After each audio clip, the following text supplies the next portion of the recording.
예, 세뇌 탈출입니다.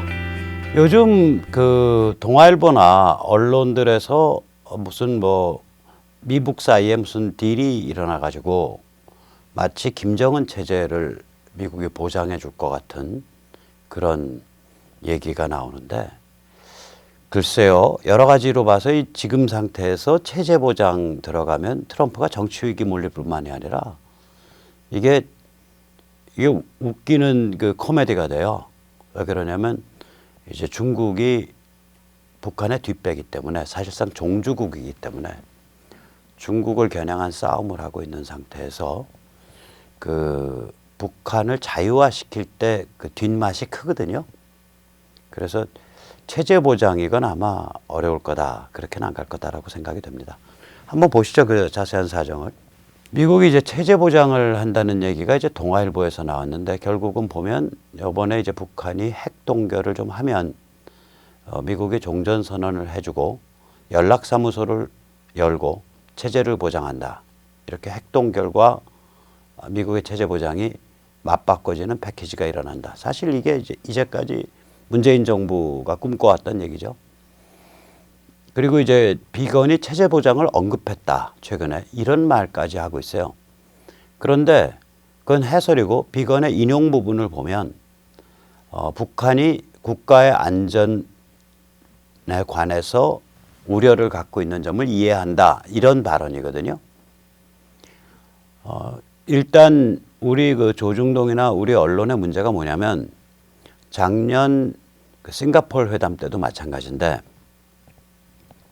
DPRK의 시큐리티를 보장한다, 안전을 보장한다는 얘기하고 체제의 안전을 보장한다는 얘기를 우리는 막 혼돈했었어요. 혼동해서. 실제로는 혼동이 아니고 아주 의도적인데, 안전을 보장한다, 그러니까 국가의 안전을 보장한다는 거를 체제를 보장한다는 말로 바꿔서 표현을 합니다. 이게 아마 일반 그 젊은 기자들이 이 그 관점이 이상 야릇한 데다가 그거를 이 그 시니어 기자들이나 사주 측에서도 안 잡아주는 것 같아요. 일부러 그냥 놔두는 것 같아요. 이게 왜 그러냐면, 지금 북한 김일성 영생교가 고스란히 유지되는 것, 실은 저기가 종교화된 사교 체제이기 때문에 김일성 영생교 체제가 무너지면 바로 자유민주주의입니다. 이거를 싫어하기 때문에 계속해서 김일성 영생교 체제 보장을 얘기해요. 조선이라는, 그러니까 노스코리아라는 국가가, 영생교가 무너지면 바로 자유민주주의 되는 거거든요. 그래서 체제 보장을 자꾸 얘기하는 거 아닌가, 그렇게 생각을 합니다. 말을 비틀어서 하는 거죠. 싱가포르 회담의 핵심 주제는 이겁니다. 북한이 정상국가화되면 핵과 미사일을 내려놓고 개혁개방기를 가면 북한의 안전을 보장하겠다, 북한을 침공하지 않겠다, 그 소리예요. 이제 동아일보뿐만이 아니라 싱가포르 스트레이트 타임즈나 요미우리 같은 데서도 이런 얘기가 솔솔 나옵니다. 둘 다 좀 약간 좌파스러운 신문들이죠. 여기서는 그러나 좀 더 그 현실적인 얘기를 해요. 바로 오늘 나온 얘기인데, 트럼프가 이런 말을 김정은한테 했다고 이 신문들은 보도하고 있습니다. 영변보다 조금 더 나아간 제안을 한다면 미국은 그에 상응하는 조치, 즉 연락사무소를 개설하거나 인도주의적 지원을 하는 것, 이런 조치들을 할 것이다, 이렇게 트럼프가 말했다고 합니다. 여기 어디에도 체제 보장 얘기는 없습니다. 종전선언 얘기도 없습니다. 그러니까 한국 신문들이 굉장히 앞서 나가는 거예요. 앞선다기보다 이상하게 가는 거예요, 이 조중동이. 여기서 일단 우리가 북을 어떻게 볼 거냐, 지금같이 이렇게 격동기에는 기본적인 패러다임이 있어야 되거든요. 관점이 있어야 됩니다. 이 관점부터 글러먹었습니다, 조중동은. 우선 첫째, 북을 볼 때 독립국가로 보는 게 아니라 중국의 위성국가이자 중국이 차마 못 저지른 일을 저지르는 도발 대행업자로 봐야 됩니다. 중국이 이란에 핵과 미사일을 지원하고 싶죠. 그런데 그렇게 하면 곧바로 미국의 그 아랍 중동권 정책이랑 충돌이 나니까 이란의 핵과 미사일을 지원한 거는 북한이었습니다. 이렇게 도발 대행업을 하는 거죠. 자, 그런데 북한은 아시다시피 자기 스스로 유지될 수 있는 체제가 아닙니다. 경제 상태나 여러 가지 체제의 성격이. 그래서 중국이 무력화되면 북한의 뒷배가 증발하게 되죠. 이거는 체제 붕괴가 본격화된다는 뜻입니다. 한마디로 시진핑이 온갖 개폼을 잡고 뭐 노동신문 일면에 장문에 중학생 수준의 유치찬란한 기고문을 싣고 그리고 나서 북한을 방문했을 때는 김일성 영생교 신전 금수산궁전을 방문하고 뭐 이런 짓을 했지만 트럼프는 트윗 한 방으로 24시간 만에 예 가겠습니다. 대답 얻어내고 48시간 안에 만나버렸잖아요. 이건 체제 붕괴가 본격화되고 있다는 뜻입니다. 이 체제 붕괴가 본격화된 근본 원인은 트럼프 진영이 맞았다는 거예요. 민주당 쪽이나 이런 쪽은 힐러리 클린턴의 2013년 연설에서도 골드만삭스에서 행한 비밀 연설에서도 드러나듯이 비공개 연설이었죠. 이 민주당 쪽은 북한을 마치 하나의 독립국가로 보고 이게 중국과 상당한 긴장관계를 가지고 있고 중국은 비록 인민해방군은 북의 핵과 미사일이나 북체제를 지원하지만 중국 공산당은 합리적이어서 북을 제어하려고 하고 있다. 시진핑도 그러고 있다. 뭐 이런 관점을 갖고 있음에 반해서 이 트럼프 진영은 전혀 다른 관점을 갖고 있어요. 그러니까 북의 핵과 미사일은 중국 작품이다. 그리고 북은 중국의 위성국가이고 도발 대행업자이다. 이 관점이 맞은 거예요, 이게. 그러니까 북한이라는 것을 미중 관계의 부분 집합으로 보는 겁니다. 트럼프 행정부의 관점은 이 관점이 맞았다는 소리예요. 지금까지 펼쳐진 일을 보면. 그런데 이미 중국 무력화가 임계치를 지났죠. 임계치라고 하면 이겁니다. 미국이 침공할 때 중국이 개입할 거냐 못할 거냐. 이미 상황이 미국이 침공할 때 중국이 감히 개입할 수 없는 상황이 된 겁니다. 상황이 이러하기 때문에 트윗 한 방에 판문점까지 쪼르르 기어 나오면서 yes sir 하고 나오는 겁니다. 북한을 보는 두 번째 관점은 북이 종교체제라는 걸 봐야 돼요. 여기는 신정국가입니다. 종교가 국가이고 국가가 종교입니다. 그리고 국가의 수장이 교주거나 혹은 제사장이 아니라 민족 메시아입니다. 이런 식이죠. 80만 년 전에 호모 이렉투스가 한반도에 기어들어와서 한반도 안에서 자체적으로 특별한 종류의 현생인류로 자가발전해서 진화했다. 이 한반도 안에서 진화한 특별한 종류의 현생인류가 바로 조선민족이다. 김일성 수령께서 조선민족에게 민족됨을 완성해 주셨다. 그래서 우리는 김일성의 민족이다. 수령이 우리한테 부여한 사회 정치적 생명에 의해서 우리는 하루하루 살아가며 한 개체가 가지는 생물학적 생명은 아무 의미가 없으며 나라는 자의식은 환상일 뿐이다. 수령은 우리에게 부여된 사회정치적 생명의 영속성을 통해서 영생하신다. 이게 김일성 사교의 교리예요. 굉장히 종교적이에요. 물론 사교적이죠. 그래서 이건 김일성 영생교고요. 이건 전체주의 사교입니다. 토탈리테리안 컬트입니다. 아시다시피 전체주의는 다 종교적 성격이 있어요. 단 정치적 종교입니다.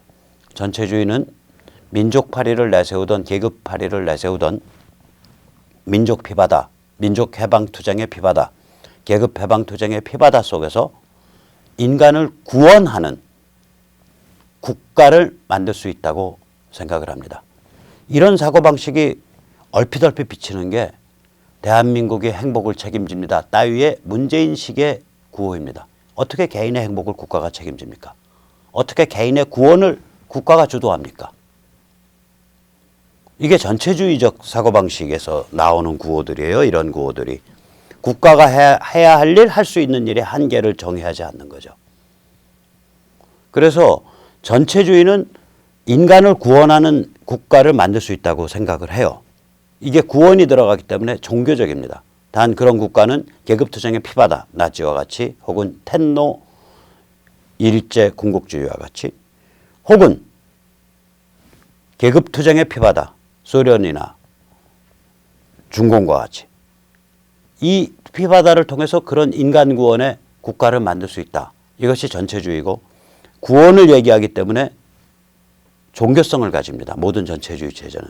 그럼에도 불구하고 북한을 제외한 모든 전체주의 체제는 스스로는 종교가 아니라 그러고요. 종교는 인민의 아편이라 그러고요. 그래서 종교를 박해하고 다 쫓아내고 죽입니다. 북한은 좀 다릅니다. 내가 종교니까 다른 종교 믿지 말라예요. 그래서 이 김가 3대를 두고 세습 봉건 왕조라고 부르는 건 봉건 왕조에 대한 모욕이고요. 그 다음에 김가 3대를 두고 교주라고 부르는 거는 이거는 북한 체제에 대한 오해입니다. 거긴 교주가 아니에요. 민족 메시아입니다. 현생하신 지상에 강림한 신입니다. 그래서 김일성 영생론이 나오는 거예요. 극과 달게 북한에서는 이때까지 주석이 한 명밖에 없잖아요. 김일성. 김정일도 주석 타이틀을 안 썼어요. 국방위원장. 왜 그러냐면 김일성이 영생하고 있기 때문에 주석을 쓰질 못하는 거예요. 주석 타이틀을. 이게 신정 종교국가고 영생교고 전체주의 사교라는 점을 우리가 알아야 됩니다. 자, 이럴 때 그럼 종교에 상징이 있을 거 아니에요. 이런 사교는 항상 외부 세계를 악마화시킵니다. 외부는 전부 악마들의 세계다. 그래서 우리는 어버이 수령의 품에서 따뜻하고 정의롭고 당당한 민족 국가를 유지한다. 뭐 이런 스토리거든요. 외부 세계가 악마죠. 이 사교 체제에서는 모든 사교가 다 외부 세계를 악마로 돌리잖아요. 외부 세계를 악마로 돌리고 그 상징물은 뭐냐? 악마로부터 우리를 지켜내야 되기 때문에 우리가 강성대국이 돼야 되고 우리가 핵과 미사일을 가져야 된다. 즉 강성대국 핵 미사일은 사교 체제의 상징물입니다. 따라서 이 핵과 미사일을 내려놓는다는 것은 메시아의 존재 이유가 없어진다는 뜻이고요. 영생교 체제가 무너진다는 뜻입니다. 이게. 그래서 북을 보는 관점이 우리가 두 번째 관점 이걸 가져야 됩니다. 이건 무엇을 뜻하냐? 트럼프가 김정은이를 어르고 달래려고 여러 가지 무슨 에드벌룬 띄우고 뭐 이렇게 달콤한 소리 하더라도 우리는 항상 뭐를 믿어야 되냐면 북이 진정으로 핵과 미사일 내려놓고 개혁개방 가면 개혁개방 갈 수밖에 없어요. 핵미사일 내려놓으면. 가는 와중에 김정은 체제 무너진다를 믿어야 돼요. 저게 저런 종교성을 가져서 링크라고요. 그래서 저런 생각을 안 하고 미국의 페인트 모션 취하는 거에 따라서 트럼프 개객기 이렇게 생각을 하면 이거는 굉장히 그러니까 부정확한 사고방식이에요. 그런데 조중동의 문제는 뭐냐면 미국이 조금이라도 페인트 모션 취하면 그걸 부풀려서 막 말을 해요. 조금 전에 동아일보 봤잖아요. 요미우리나 거기도 약간 중도 좌파 성향인데 그 싱가포르 스트레이트 타임스 혹은 요미우리 이런 데서는 상당히 객관적으로 얘기를 해요. 미국이 트럼프가 그것도 사실인지 모르지만 김정은한테 한 말이 니들이 영변보다 조금 더 진화된 그 스토리를 내놓으면 우리가 인도주의적 지원이나 연락사무소 개설 정도는 고려해 볼 수 있다. 이런 얘기를 했다는 정도의 소리인데 동아일보 같은 데 보면 비건이 하지도 않은 말, 비건은 체제보장이란 말 하지도 않았어요. 그런 걸 막 끌어들여 가지고 미국이 그 핵 동결과 체제보장 내지 종전선언 이거를 맞바꾸려고 하고 있다. 이런 스토리를 지어내서 막 떠든단 말이에요. 국민 개돼지 만드는 거죠, 이들이. 지들이 그걸 바라니까. 지들이 분단을 바라니까. 지들이 영생교의 영생을 바라니까. 그래서 적당하게 긴장하면서 마르고 닳도록 국민 개돼지 만들어서 지배하는 그런 지들이 딥스테이트의 주인이 되기를 바라니까. 아주 악질적인 데가 있습니다, 이 조중동이. 그 다음에 북을 보는 세 번째 관점이 중요합니다. 이미 북이 체제 해체 상태입니다. 주민의 80% 이상이 배급이 없는 야생 상태에서 살아가는 야생 인민 내지는 야생 동물입니다. 또한 경제 제재에 의해서 상류층이 빈곤화되고 있습니다.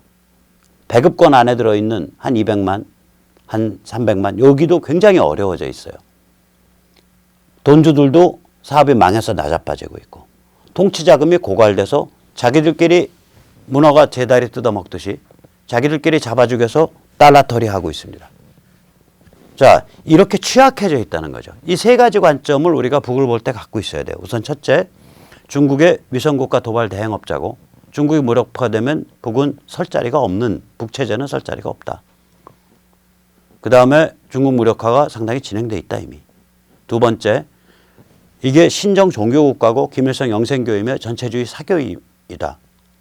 여기서는 외부 세계 전체를 악마로 돌리고 있고 그 악마로부터 자기 시스템을 방어하기 위해서 자기들이 강성대국 핵미사일을 갖춰야 된다라는 종교 상징을 내세운다. 세 번째는 북이 이미 체제 해체 상태다. 주민의 80% 이상이 배구권 바깥에 야생 상태에서 살아가는 야생 동물 내지 야생 인민 상태고 경제 제재에 의해서 상류층마저 어려워지고 있고 통치 자금이 고갈돼서 자기들끼리 잡아죽이면서 달러털이를 하고 있다. 이 셋을 우리가 북을 보는 관점을 유지를 해야 돼요. 그래야 미국이 페인트 모션을 취하더라도 아 저게 저런가 보다. 저게 또 페인트 모션인 거구나. 저게 김정은이 혼란시키고 마비시키려는 작전인가 보다. 이렇게 한번 여유를 가질 수 있다고요. 그리고 냉정해질 수 있어요.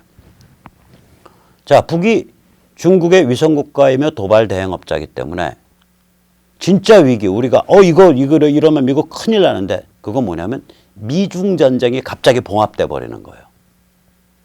북에 대해서는 무슨 페인트 모션 취하더라도 꼼짝할 필요가 없어요. 그런데 미중 전쟁이 봉합돼.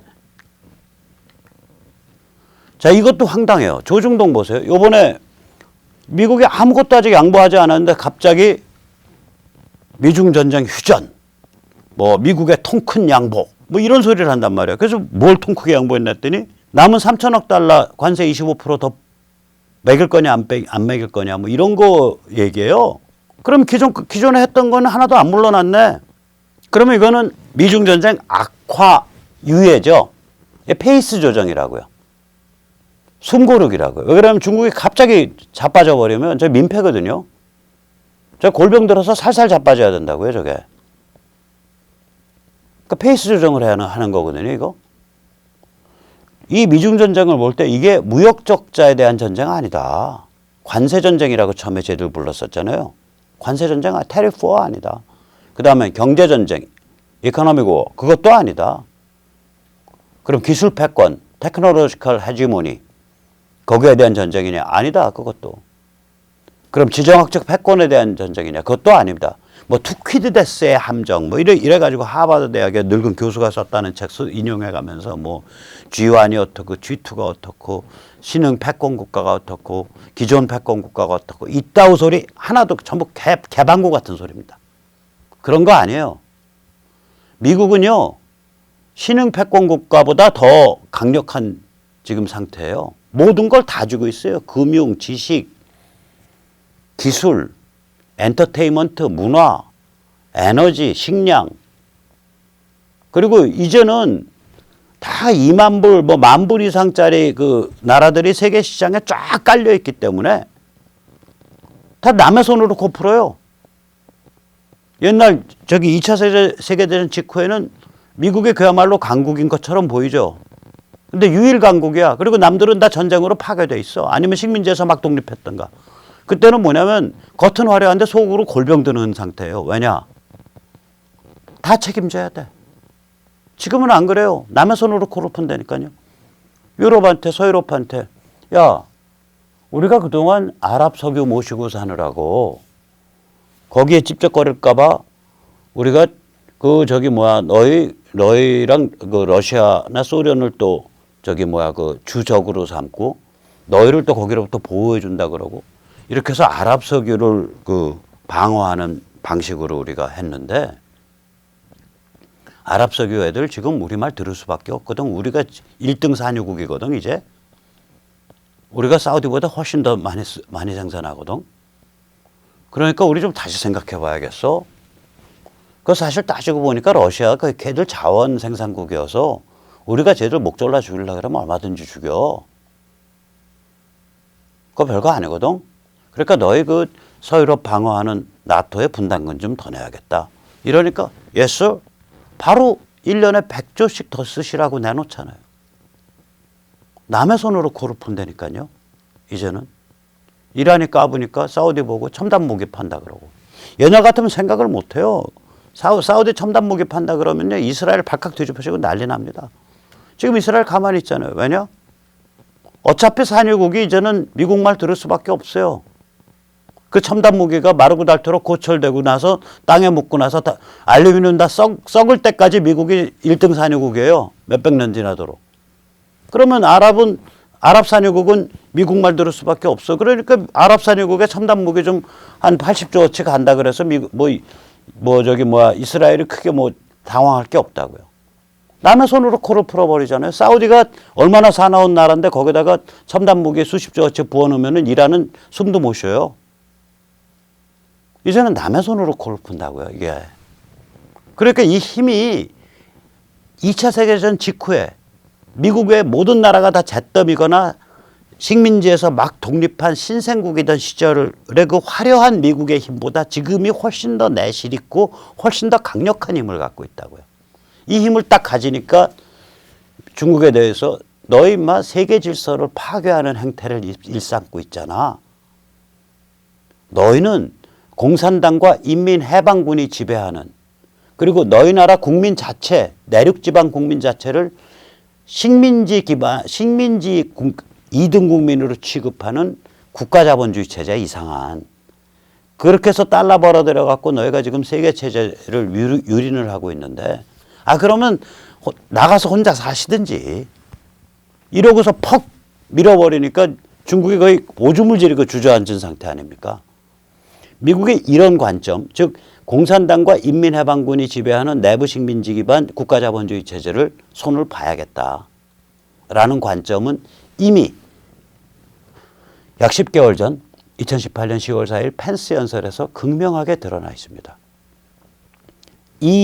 우리가 지금 미중전쟁을 보는 이 관점이 맞다면 미중전쟁을 결코 쉽게 봉합되지 않습니다. 계속 뭉긋한 불에 계속 고우고 구울 거예요. 아주 그냥 중국 공산당과 인민해방군 지배의 내부 식민지 기반 국가자본주의 체제가 아주 뼈가 삭을 때까지 고우고 구울 거라고요. 뭉긋한 불에. 그 얘기 뭐냐면 이미 그 과정이 벌써 한 14, 15개월 진행되고 나니까 여차했을 때 북한을 미국이 전면 침공해서 접수해버렸을 때 중국이 효과적으로 그에 대해서 개입할 수 있는 힘이 없어졌잖아요, 이미. 앞으로 몇 개월 지나면 더 그렇게 된다고요. 그러니까 김정은이 달려오는 거예요. 얌마 와봐. 네. 그리고 진핑이 갈 때는 속으로 18, 19 욕 많이 했을 거예요. 진핑이가 와서 한 얘기 뭐냐면 우리 조중동맹의 그 혈맹의 전통을 살려서 굳건하게 대오를 함께해서 항미 투쟁을 같이 하자. 결국 이걸 암시하고 간 건데 속으로 정원이는 그래서 어쩌라고. 너도 문재인이 같은 놈이냐. 입으로만. 우리한테 내놓고서 아주 전폭적으로 지원을 보내든지 달러를 보내고 물자를 보내든지 그것도 못하면서 입으로만 때우냐. 시진핑 너는 시제인이냐? 이렇게 반응을 했을 거라고요, 속으로는. 그러고 나서 딱 트럼프가 부르니까 바로 달려온 거죠.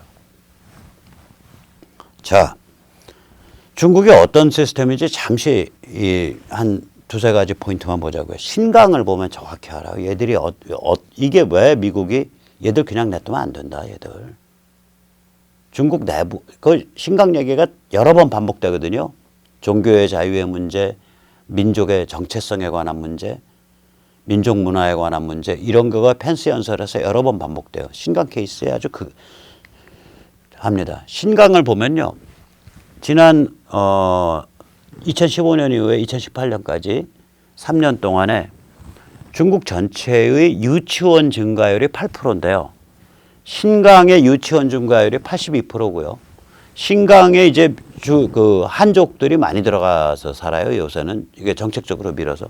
그 위구르 지역의 유치원 증가율이 148%입니다. 중국 전체 대비해서 20배 높습니다. 이게 뭐냐?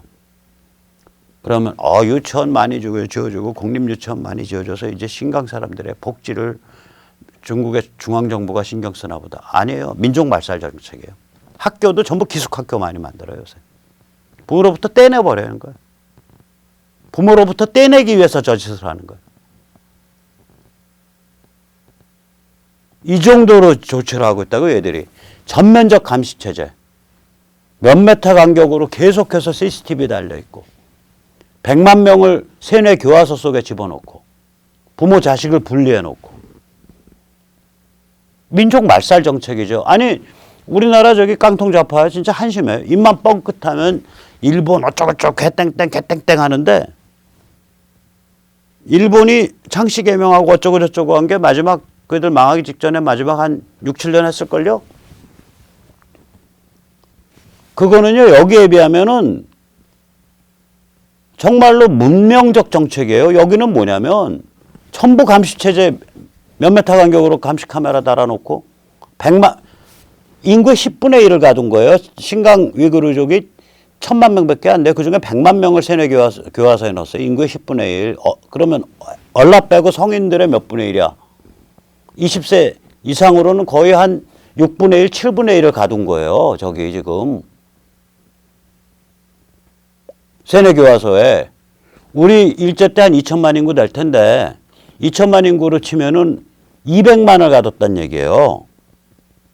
세뇌 교화소에 가서 맨날 뭐 저기 천황폐하 그러니까 텐노헤이까 만세 하고서 뭐 텐노헤이까 반자이 텐노헤이까 반자이 이런 거 하는 그런 세뇌 교화소를 만들어서 200만 명을 가뒀다는 거랑 똑같은 얘기라고요. 저게 지금. 그리고 유치원 다 만들어서 방방곡곡에 부모 자식 분리시키고 국민학교 요새는 초등학교라지만 일제시대 때 국민학교라고 불렀잖아요. 국민학교 여러 개 짓고 거기에 기숙사 만들어서 전부 부모 자식 분리시키고 그것도 애들을 신강 어떻게 하냐. 서로 갈라서 보내요. 예를 들어서 종로구의 초등학교에는 경기도 저기 어디 무슨 무슨 화성이나 충청도 애들이 오고 충청도 초등학교에는 서울시 종로구 애들이 가고 일부러 부모 자식 분리해버리는 거예요. 오가지 못하게. 이런 짓을 하고 있다고 이런 짓을.